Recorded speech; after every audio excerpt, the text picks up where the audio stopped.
Regardez, ils insultent notre sœur et ils ont cru qu'elle est seule. Ne soyons pas dupes. C'est commandité, rien que... Bon, je vous montre d'abord ça. J'essaie de vous partager mon écran et vous allez voir de quoi je suis en train de parler. Nameni Toyo, chers amis, avec les Rwandais, n'ayez peur de personne, de quoi que ce soit. Si vous ne parlez pas, il n'y a personne qui parlera à votre place. Donc, les Rwandais utilisent tous les moyens possibles. Regardez comment ils se sont mis à insulter notre sœur. Pourquoi? Puisque, voilà, je pense que American Dream. Dispense chaîne Investment Group. Rêve américain pour la Kosomba Lopango aux États-Unis. Plus précisément la ville où il y a Dallas. Aujourd'hui c'est possible. Pays m'a pas 30 ans. Ne vous trompez pas l'adresse. Dispense chaîne Investment Group. Voulez-vous acquérir une maison aux États-Unis? L'agence immobilière Dispensation Investment Group d'Elite Global, basée à Dallas, vous en donne l'opportunité. Il vous suffit de verser un acompte pour acquérir une propriété que vous payerez progressivement pendant 30 ans. Oui, vous avez bien entendu, pendant 30 ans. Contactez-nous au +1 737 420 84 24, au +1 469 720 60 93 ou au +1 737 548 51. Dispensation Investment Group, investissez dans votre avenir avec l'immobilier aux États-Unis dès aujourd'hui. Oh ma papa, ton maman Lopango. Rêve américain. Venez nous contacter. Rêve américain. Tapez sur Google. S'enchaîne Investment Group. Na moke na komi baye. Lopango elenge. Ozala baye elengi tout. Héritage à ban. Rêve américain. Kosomba Lopango aux États-Unis. Plus précisément la ville où il y a Dallas. Aujourd'hui c'est possible. Pays m'a pas 30 ans. Ne vous trompez pas l'adresse. Dispense chaîne Investment. Lotaka Music Band International. Ces messieurs, vous les connaissez, il fait partie de l'équipe, il y a communication, il y a président Kagame. C'est la personne que je connais bien aussi. Puisque j'ai eu à fréquenter sa chaîne qui ne tient que les discours il y a haine au Rwanda contre les Congolais. Ici, discours il y a haine, discours il y a haine. Il a une radio et une télévision qui s'appelle Contact FM, quelque chose comme ça. Une personne, à ça l'assemblant comme s'il ne me connaît pas. À ça l'assemblant. Mais moi, j'ai fourni mon énergie et mon intelligence quand j'étais encore formateur de radio. Et j'ai eu à former, et il n'y a que les Rwandais, on ne pouvait pas prendre des Congolais sur cette chaîne. Il a bénéficié du soutien. À l'époque, c'était encore USAID qui était là avec beaucoup d'argent. J'ai dit d'accord. Mais discours, il y a une contre les Congolais. Lelo. Lelo, il est à l'équipe, c'est lui qui posait des questions à Paul Kagame quand il est sorti, embrouillé, malade, moutou, détraqué mental, qui ne maîtrisait rien. Azo ramassé tous les sujets de gauche à droite. Et c'est lui, c'est préparé avec lui. Alors, ce monsieur s'en prend à notre sœur. Je pense que je leur ai toujours dit que vous n'aurez pas le temps de me répondre. Ne soyez pas dupe, c'est commandité, rien n'est spontané. Elle-même, elle a fleuré l'argent. Elle risque un jour de finir en prison comme ceux qui appellent à la haine et mort en 1994 au Rwanda. Alors, elle finira en prison, c'est elle. Elle finira en prison, c'est elle. Quand Bazo Kanaye, Bachaye en prison, et je pense que quand un Rwandais parle de la prison, il a déjà tué notre sœur intérieurement. Donc, Bakolukaye na façon tout, Balobi, elle a touché de l'argent pour insulter les Rwandais. Elle insulte les Rwandais, elle tient les discours, il y a haine, elle finira en prison. Mais moi, je vous dis, votre prison là, c'est la prison de l'autre côté. Cette dame est une de personnes importantes qui défendent l'intégrité de notre territoire, qui a compris qui est l'ennemi de la RDC, qui a tué plus de 10 millions de morts en RDC. Vous ne lui ferez absolument rien, rien du tout, jamais. Donc, Alors, je vous montre quelque chose. Publié na disons que les dollars. Donc, pour Nabango, Patrick Mouyaya a corrompu tout le monde. Pourquoi Patrick Mouyaya peut nous corrompre? Ici, une grosse ignorance. On a publié chancela. Donc, on va attaquer Yekuna, ngana lobby chancela, sans toi que tu n'es pas seul. Barwande boza boyi. Mais attends, toki mboka mobimba 15 millions. Bo kangami, po bosala, bo attaquer Tchala. Nous allons prendre juste la ville de Kinshasa avec 20 millions pour vous attaquer. Boko mais la TP bozate. Vous n'êtes pas là. Alors, ils ont commencé à insulter, triste de beaucoup, et trouver la haine comme carburant pour se sentir en vie. Et on accuse notre ministre d'avoir corrompu Chancela. Mais je dis, vous êtes malade. Pour que Chancela parle, pour que cette grande dame parle de la RDC, il faut qu'elle soit corrompue. Heureusement que peut-être Bolanda Kangaïte. Bossa l'Assemblée Bolanda Kangaïte, puisque je sais que Narossi Sabino, donc Nabandi na chaussette, pantalon na longo libino kaleso, na matisse anglais, botikali nengewana avec moi. Mais sachez que Tchala vous connaît très bien, comme moi je vous connais aussi. Et vous ne ferez rien. Vous avez joué avec la RDC, puisque nous n'étions pas là. Vous avez joué avec la RDC, puisque nous n'étions pas encore là. Les Loboyokozwa, Patrick Mouyaya, qui vous met mal à l'aise, très mal à l'aise. Patrick Mouyaya Vandanayo, un homme calme qui maîtrise bien le langage. Puisque le Rwanda a son langage, il faut aux proche du Rwanda pour comprendre qu'est-ce que le Rwanda dit. Quand il vous dit bonjour, est-ce qu'il vous a dit bonjour? Et Patrick Mouyaya a compris ça. Un homme humble, un homme très intelligent. J'étais avec lui dans son bureau et je ne sais pas, il y a quelqu'un du Rwanda qui peut s'approcher même dans il y a Patrick Mouyaya. La connaissance de la situation la situation réelle de la RDC. Et puis, Batongo Baza, il ne publie pas Biloko Nabango. Bazaka Bazo publié pour la RDC. Je dis, RDC, nous avons donné du travail à ce gens-là.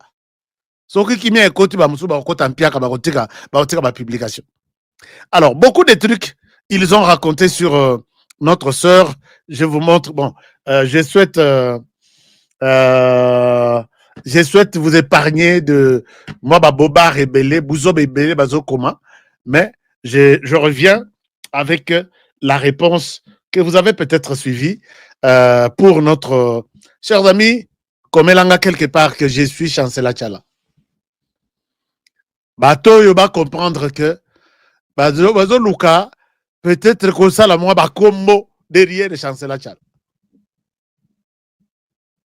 Bazana une Rwandaise qui défend le Rwanda comme Chancela. Et puis Bakimeli na Chancela, Balobi Chancela a eu de l'argent. Non. Chancela c'est le Congo est ici Chancela. C'est le Congo où est PC Chancela Moussala. C'est le Congo où est PC Chancela Mayele. Elle est redevable envers ce pays. Jamais il faut que nous ambongo quelque part. Patrick Mouyaya Fouta pour que Naya Koloba en bien pour la RDC. Vous nous confondez tous comme ceux qui sont à Goma. Non, mais il y a des gens incorruptibles. Naïbisa Rabino, Naïbisa Bamoussous. Naïbisa Bamoussous qui m'ont contacté. Honoré, tu ne vois pas qu'il y a l'RDC, il y a l'injustice. Est-ce que toi, tu peux mériter ça? Tu étais élu au maximum et voilà que c'est de l'injustice.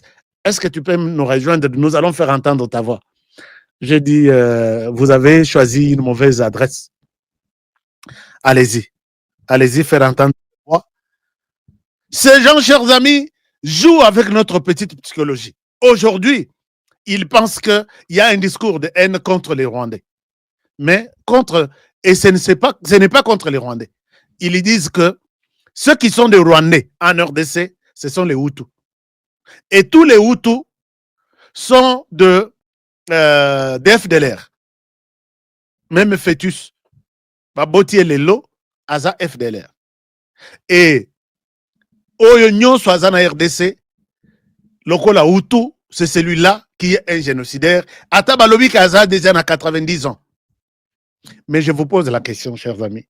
Ces gens ici m'écoutent aussi. J'ai besoin de leur réponse. Au Rwanda, il y a eu, ils soutiennent que les génocides qu'il y a eu, c'est les génocides contre les Tutsis. Nous sommes jusque-là tous d'accord. On suppose que ce sont les Hutus qui tuaient les Tutsis. Et en ce moment-là, les Tutsis ont fui du Rwanda vers la RDC. Nous sommes jusque-là d'accord. Chers amis, est-ce que vous avez dans n'importe quelle province de la RDC quelqu'un qui est Tutsi et du Rwanda? Ils vous diront, je suis Tutsi, mais je suis Congolais. Je ne suis pas Rwandais. Celui qui est Rwandais en RDC, c'est seulement un Hutu. Est-ce que vous avez aussi une idée de quelqu'un qui se réclame Rwandais, Tutsi en RDC? Bazate. Ils sont des Congolais, bah comment depuis, depuis que la RDC, ils disent que la RDC nous a trouvés en RDC. Mais ceux qui ont fui en 1994, 95, 96 vers la RDC, bah ils n'acceptent pas. Aujourd'hui, quand tu dis que tu es un Tutsi, c'est comme si tu l'insultes. Mais Bokenda wapi binotu. Je pose la question à ces gens qui publient des choses. Que, quand vous parlez de ça, discours de haine, dites-nous les Tutsis qui ont fui en nord, non, les Tutsis réfugiés qui ont fui les génocides là-bas, puisqu'ils étaient tués. C'est ça votre évangile. Ils sont arrivés en RDC. Dans quel coin de la RDC se trouvent-ils? Connus comme tels que nous sommes ceux-là qui ont fui la guerre en 1994, 93, 94, 95, 96. Nous sommes en RDC. Où est-ce que vous êtes logés? Quand on a bino ya réfugiés, tout le monde va comme Congolais. Tout le monde.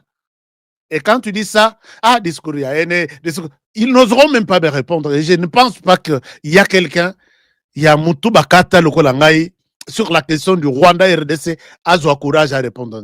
Mais moi, je vous pose la question, que celui qui a le courage me dise, est-ce qu'il y a eu des Tutsis qui ont fui les génocides? Oui. Est-ce qu'ils ont traversé en RDC? Oui. Où sont-ils depuis 1994? Bazawapi. Bonjour, Balandia, président Miyake, na tout le tandi, ya République, pe Libanda, Yamboka. Benga biso na plus 243, 97, 360, 50, 14. WhatsApp, pena appel.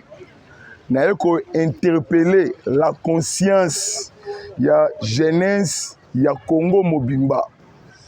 To sangana lisusu lokola motomoko, la main dans la main, kozongisa bitumba esika bitumba euta. Il n'y a pas de héros sans histoire. Bitumba ebangisa bisote, bitumba pe elembisa bisote. To zwa lisusu position ya bitumba ko neutraliser les ennemis de la République.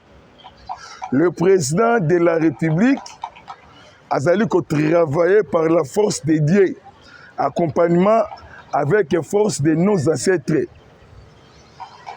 Le président rwandais Kagame, assassin sans frontières, a précipité, a tombé sans le savoir. Plus de 30 ans, il y a tuerie, 30 ans, il y a guerre, génocidaire, sanguinaire, criminel, lelo ayebani, ambongo na shole, na senga Eric, boloba lisusu, monoko ekanga bini, monoko ekanga mibino, yemoko Kagame, alobi yende kolo guerre, yende abanda bitumba oyokala, yende abomaka bakongo man, monde lelo, emoni pe eyoki. Je vous assure, vous, Namokolo ya lelo, la paix a changé de camp. Kobanga esi ebangisi.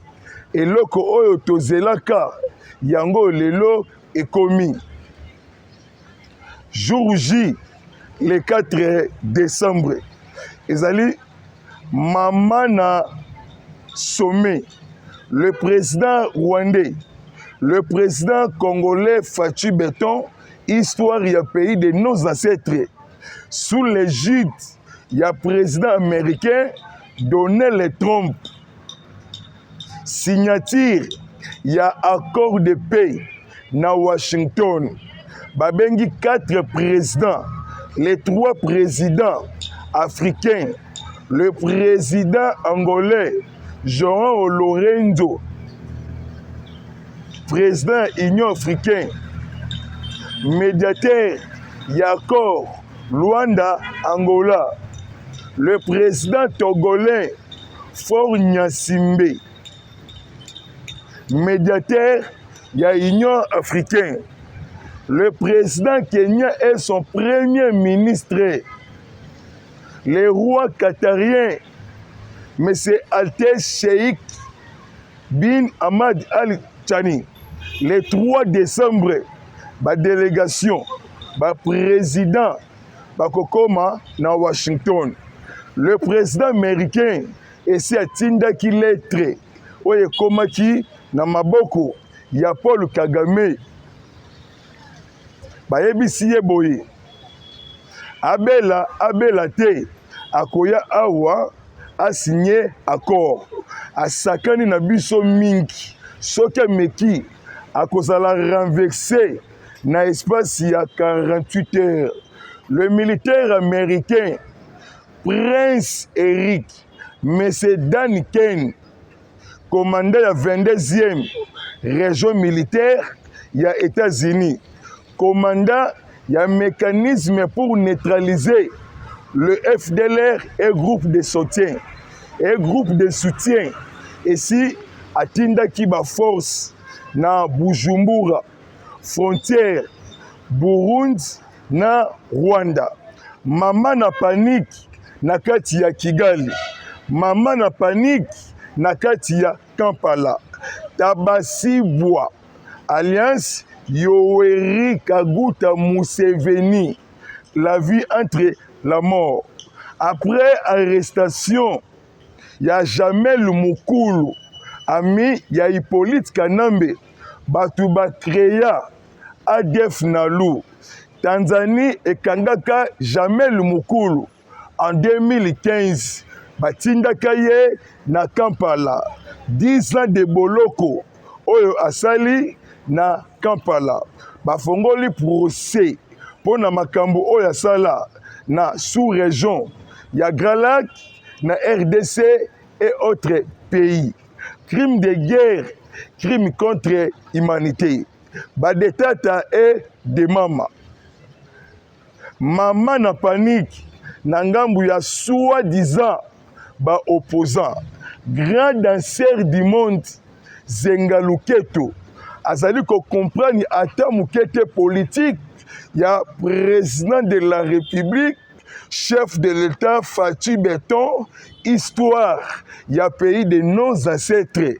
Soki bomoni Fayulu Martin, a telemeli accord de Washington, azali ya bisote. Toyeba ye koleka ye moko. Azali mama na manipulateur, ya batu oyo batinda kaye. Dialogue qui exalté, négociation paix exalté. Meilleure solution, c'est solution militaire. Yangonde ekosilisa makambu nyonso tu. Rwanda akobundaka ata mokolo moko te na force ya armée congolaise.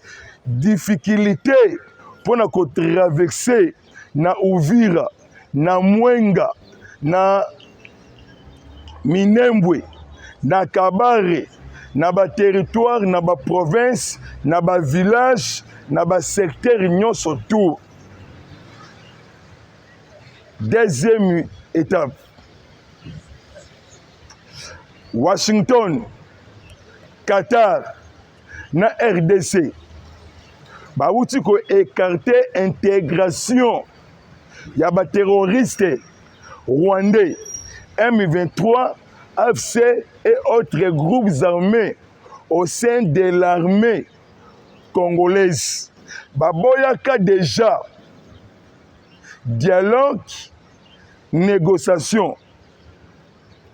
Et que ça la makate na kati ya RDC. Intégration na bango eza te pona koboya infiltration na kati ya armée pe na ba institution. Arrestation ya ba officier, ya ba généraux, ya ba colonel. Manipulation ya quelques pays européens. Manipulation ya quelques pays voisins. Après que tumba dépôt ya armement na Lubumbashi, na camp militaire ya Kimbembe, les officiers généraux, ba colonels, o bakangi bango. Même awa na Kinshasa, arrestation ba officiers, ba généraux, ba misusu baza na résidence surveillée. 120 officiers, ya brassage et mixage. Oyo bako kangama mikolo oyo ekoyaka. Procès na bango ekobanda awa kala mingi te.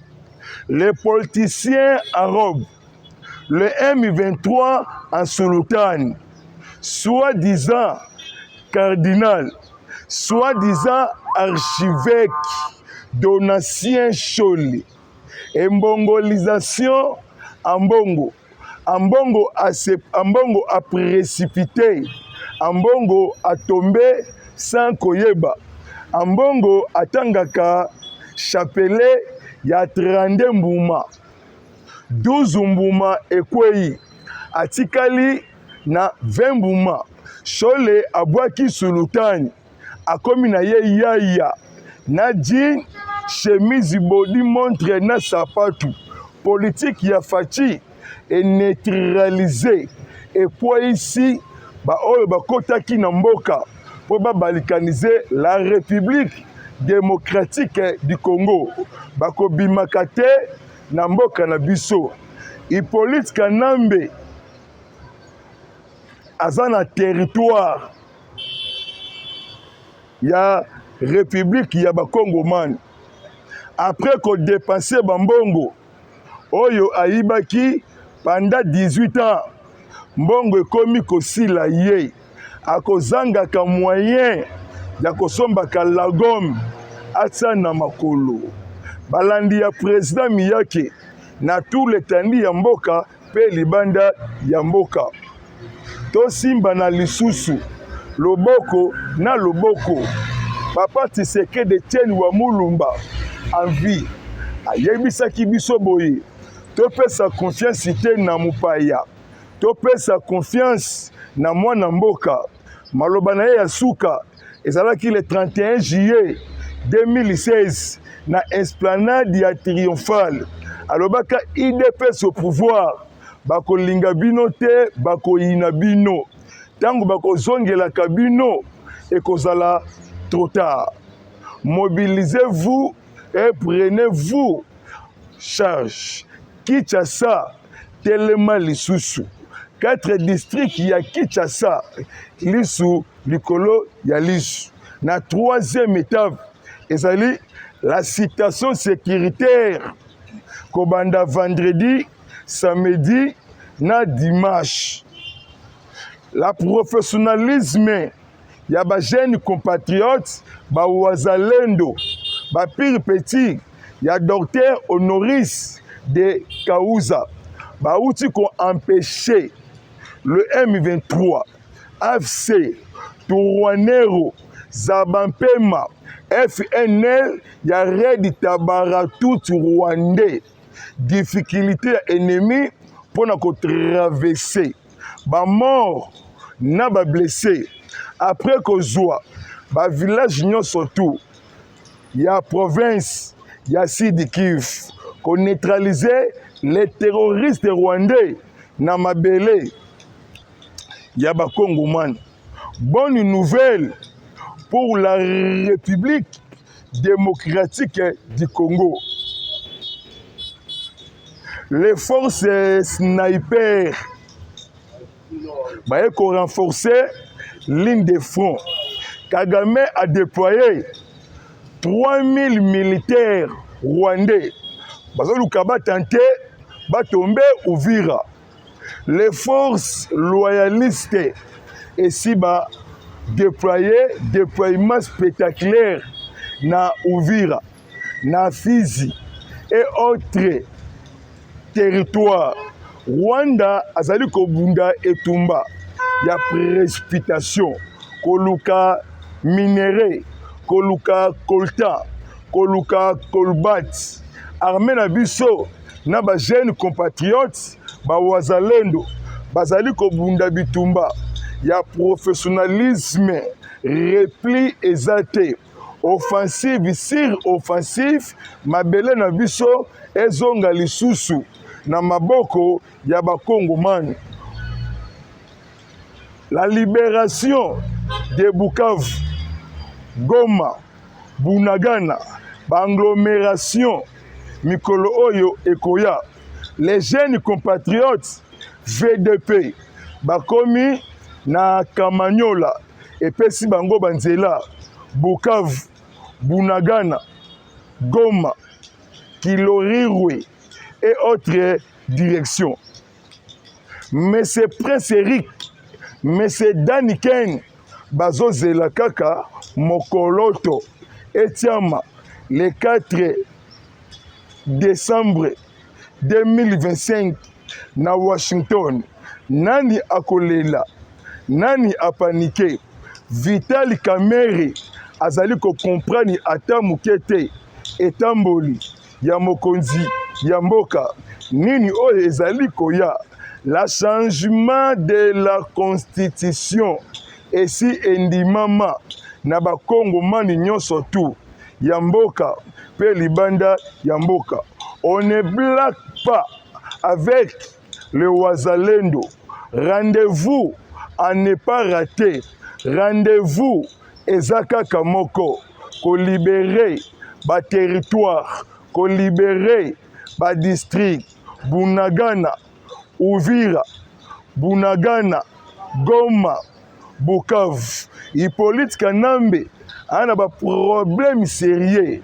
Département d'État américain babimisi ba conversation téléphonique ya Hippolyte Kanambe na Hezbollah libanien depuis 2016 en 2019.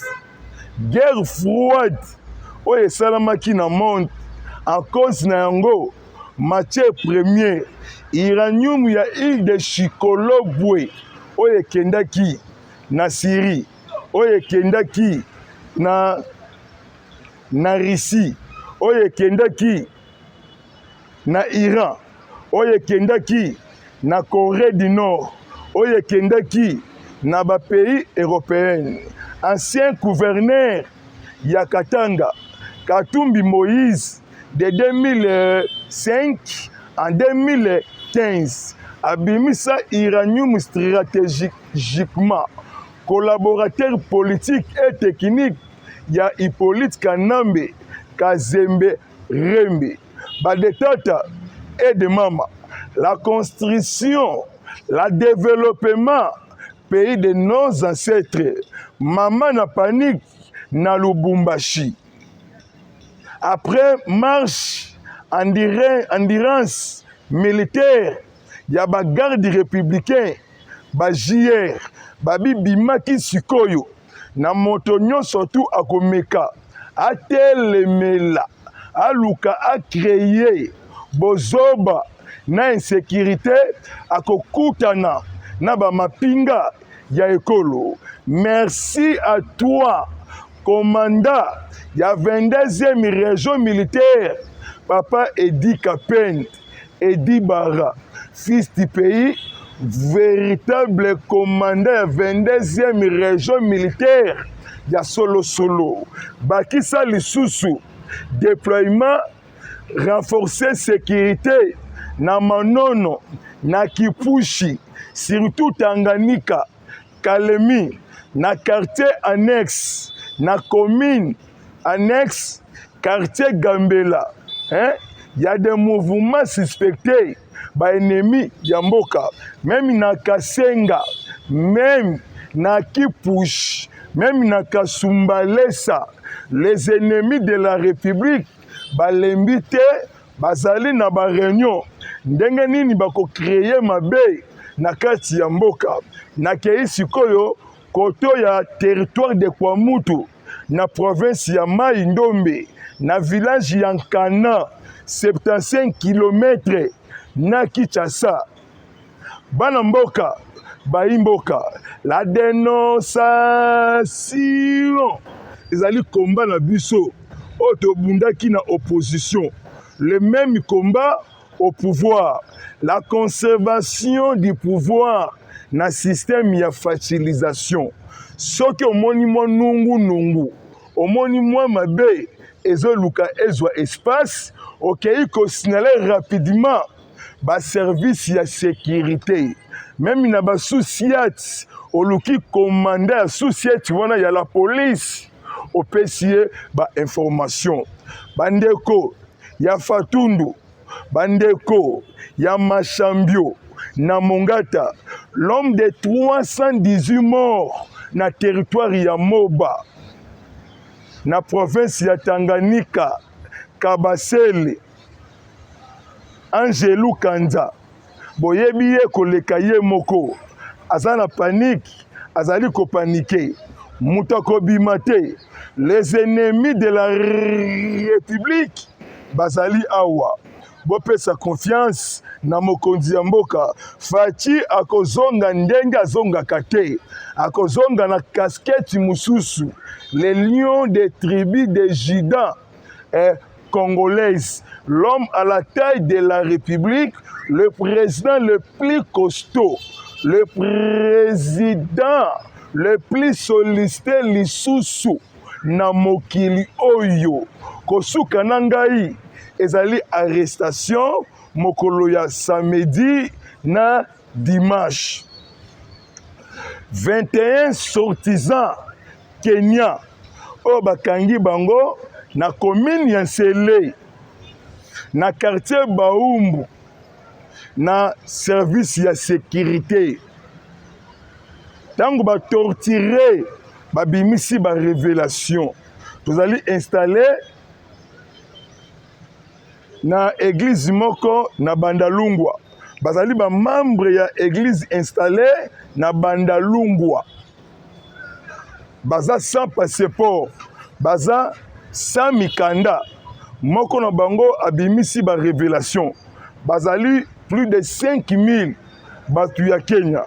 Tout ça c'est William Ruto et Hippolyte et Kagame et Kaguta Yoweri Museveni.